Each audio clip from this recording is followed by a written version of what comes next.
This is Vinnie Moore. Hi, this is Rick Allen from Def Leppard. This is Mike Dean from Corrosion Conformity. This is Spider from Power Man 5000. Hey, this is Danny. And this is Sam. We're half of Greta Van Fleet. The important half. Hey, what's up? I'm Nick Hexum from 311.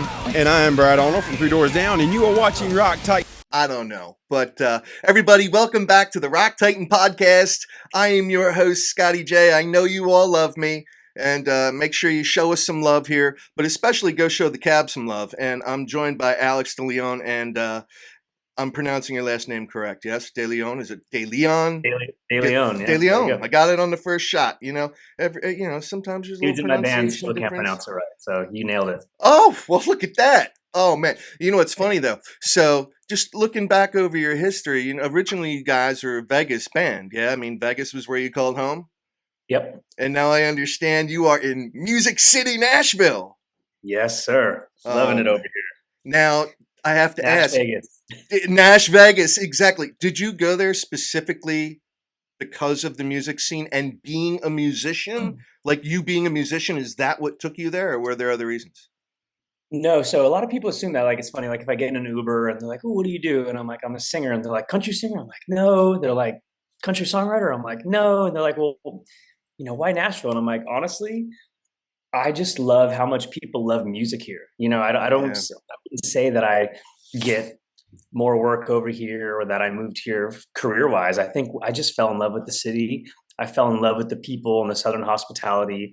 And then ironically, it's like all the pop producers and rock producers are slowly, you know, moving over here. It's like, dude, Malay, who produced Frank Ocean's Channel Orange, Yellow Wolf, a bunch of that stuff. Yellow Wolf, yeah, we've had them on here. Mike Elizondo, who did Real Slim Shady, all of Dr. Dre's bass lines, and then Turnstile. He just moved here.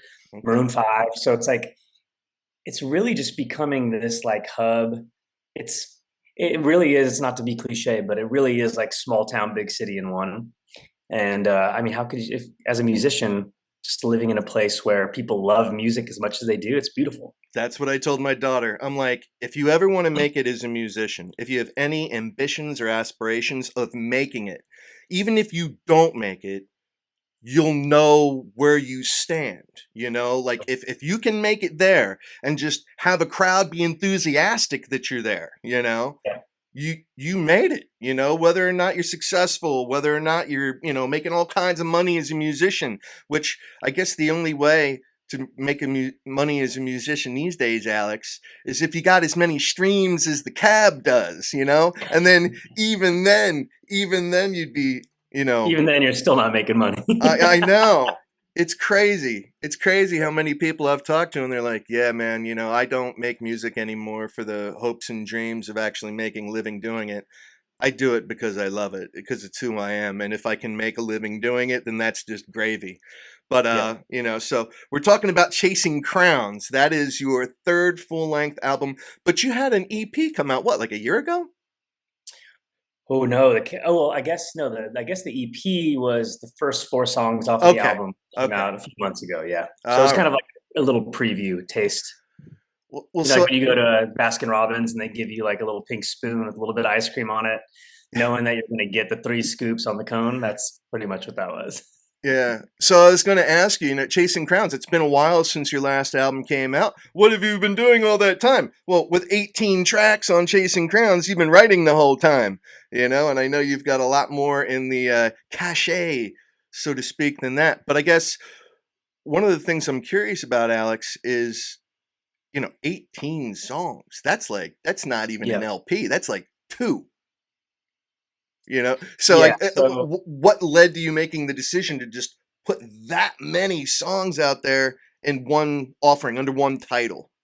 You know, that being Chasing Crowns. So I feel like, you know, we took 13 years off, and over those years, I mean, the fans have been so supportive still. Like it was crazy. Like you know, you hit these like highs and lows of sometimes you're like, do I quit music? Do people even listen to our band anymore? Do people care? I had a solo project that did pretty well, and I still do that, and that's been fun. But the cab is kind of like my heart and soul, and our heart and soul. So I got a call from like management a few years into the hiatus. Like, dude, these songs are starting to go platinum, and I'm like, what is going on? So like, I go to our Spotify, and it's just like doing this thing with social media where it's like catapulting Mm-hmm. like a rocket. I'm like, what is happening? I'm like, people still give a shit about this. This is incredible. Like, um, so it was one of those things where like this perfect storm of we missed doing it. The fans were still there, and like for a decade, the fans were just hitting. Dude, I didn't go one single day on social media without someone being like, "Can the Cab do one more album, one more song, like anything? You guys one more tour?" Because we didn't know it was like our last tour or our last album or our last EP the last time we made it. It just kind of happens, right? Like you never know Right. when it's your last show or your last Sure. song. So Sure. for us, it was like, man, like the least we can do for the fans for waiting 13 years would be to give them a long album. And to be fair, I think like 3 of the 18 are like interludes and intros and stuff like that. So technically it's like Okay. Well, 15 songs. that's true. That's true. But we just felt like, I don't know, like we had 50 songs in for the record, and we definitely weren't releasing a 50 song album. So we're like, let's cut it down as much as we can while still like telling a story and kind of giving, like, we wanted to give every type of Cab fan the songs that they wanted. And we have some Cab fans that, you know, discovered us by listening to Sirius Hits One, which is more like a pop radio station.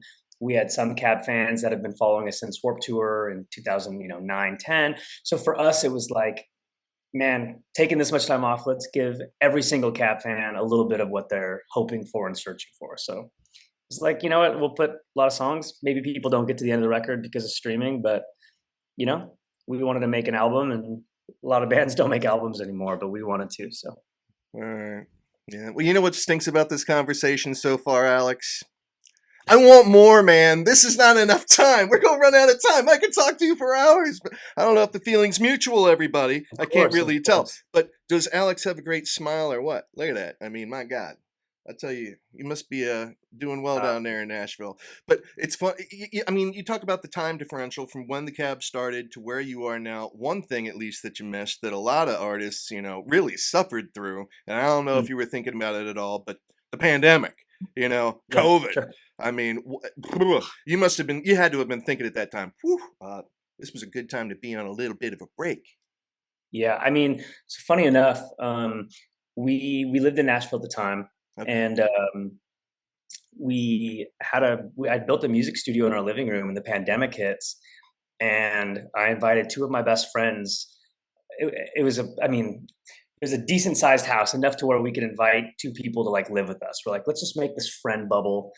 And both of those people were songwriters and producers. So man, I ended up using the pandemic as a time to be with my best friends, and like we were making 3 songs a day. And some days we'd wake up and, like, full transparency, we'd be like, we're not in the mood to make music. Let's just buy a bottle of tequila and like, let's just have some fun and sit on the porch and play cornhole. And then the next day we'd be like, oh dude, we're in this creative mode. We just write 20 songs in 5 days. And we would just be going, like, stand up till 3 in the morning. Obviously we can't really leave the house. So I actually probably wrote more music over the pandemic because there was no other options. What else are you gonna do? So it was awesome to have like my best friends and other creatives like living with me, to where, dude, we wake up, pick up the guitar, like, what are we gonna write today? We did pop, we did rock, we did R&B. Like we were just creating all the time because there was no other option and things to do, you know? Yeah, well, I mean, so you talk about the creative side of things, and I'm not just saying this because I'm talking to you right now, but not only do you have a great voice, Alex, and I mean that sincerely, but the songwriting.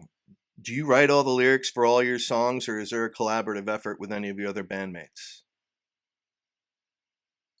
I would say lyrically, I pretty much write 99% of it. Okay, That's kind of always been the case. It's such a collaborative effort. Like, sure. you know, Alex Marshall and the band, really just incredible musical talent with chords and progressions and like laying out songs. And then Chantry, our guitar player, actually writes for Disney and is signed to Hollywood Records as a writer and producer. So he's really great with production, pop. Wow. So it, as collaborative as it is, I would say my role, I guess, in songwriting terms would be like top liner, would be like melody lyrics. You give me a guitar, I can play power chords. You know what I mean? I would never consider myself a great musician, but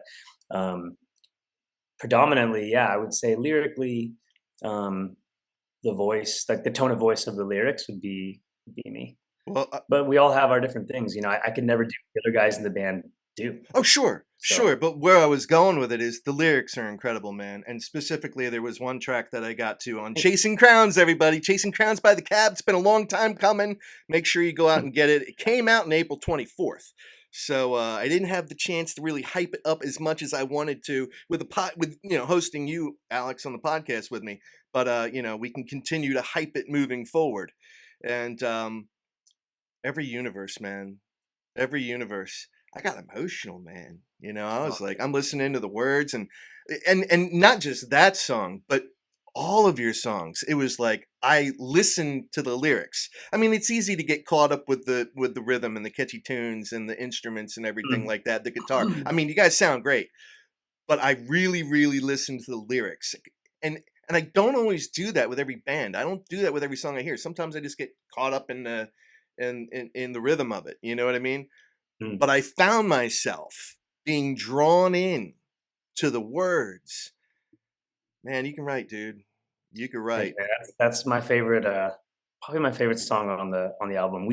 Funny enough, I mean, little spoiler alert, but we rehearsed that song for tour yesterday for the first time, and we have like the purple and pink lights to kind of look like the Milky Way, and it was really dark, and the crew had never heard me sing it, and we performed it for the first time as a band, and like the whole crew, like the techs and the lighting director, they were like, yeah, that might be the best part of the set. And I'm just like, what's crazy is that song specifically was written, I had jet lag. It's about my wife. And I was in Copenhagen, where she's from. We flew back to Nashville. Okay. And I went straight into a writing session with Alex Marshall, my piano player, at his house.